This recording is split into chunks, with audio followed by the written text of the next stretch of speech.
it ended because of another thing is just I like to work, and I like He to. did not want you to work? Hey, Wena, you're making me spill things. I mean, it's because other women find themselves in that position, and it might be odd being like a whole ZamaJobe. How do you as a man meet a whole ZamaJobe? And Okay, then, so do you know what I mean? We felt pregnant, right? And he told my mom. I don't know why my boyfriends always have relationships with my parents, but he told my mom that he thinks I should slow down a little bit, you know, and he wasn't really happy because I can do 5 things in one day. And turns out he was right, because I had a whole miscarriage on stage while performing. Yeah. What? I should write a book. Yeah. What gig was this? It was the venue in Melrose Arch. Yes. Remember the venue? Yes. Yeah. So it was some Coca-Cola collaboration thing, where I think it was Coca-Cola or somebody, and they were putting like 4 artists together, and we had to do a song. And then like a collaboration kind of Yes. things. Yeah. And then, so it was Tear Gas, Liquid Deep, myself.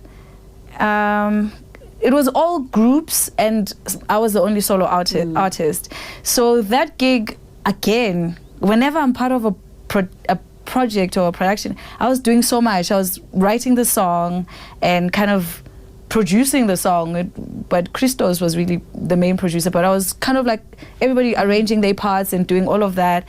And then we had to go on tour promoting that.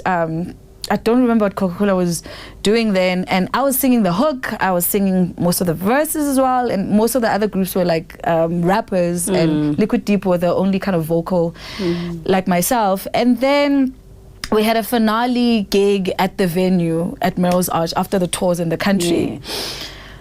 And how far along are you at this time? We're like just a couple of months in. Showing or not showing? I was not showing. Not showing, yeah, okay. Only him and I knew. Yes. And your mom?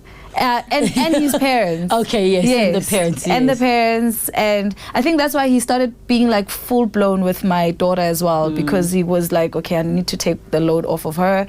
And then he started dropping her off and being a little bit more hands-on, so that I can kind of focus on the work, but also, you know, my pregnancy. So I had a miscarriage on stage. Look, he's married now, you know. So wait, when the miscarriage was happening, were you aware what was happening? You knew something was wrong? You know what happened? We just did the finale, and I was walking off, right? And I didn't look back, thank God, because I knew that this is another colleague in the industry and I might have to face them. But he went, yo! And I was like, I'm not gonna look who this is. I knew it was my water doing something. Yeah. And I was like, I'm not gonna look back because I'm gonna have to face this person. I might be a mess. So if I don't know who it was, then I don't have that hanging on. But it was a guy, and he went, yo, because he just saw like water. Why am I laughing? He saw water just coming out, and immediately I went to go look for him. Thank God he was in the audience. He came to support me for that gig. So I went looking for him immediately, and I was like, something is up, like just water is coming out. And he took me to the car and went into my change room, got my things quickly and ran back. And then I was like, I want to go home first and freshen up. I didn't want to go straight to the hospital. I was like, I want to freshen up because I'd been gigging and all of that, you know. I was like, I want to freshen up. You want to freshen up for emergency room? Yeah, I did.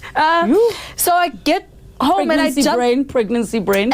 I jumped in the bathtub, and then there's just blood everywhere. And now we are jumping out of that. We're rushing to the hospital, and you know, they call my gani, and my gani tells them they must keep me over and make sure I'm fine. And then he does checks me into an operation room. He's very thorough, that one, and just because he wants to just clean out the whole womb. So when did you get told that baby's gone, or had you deduced that for yourself? It happened in the car.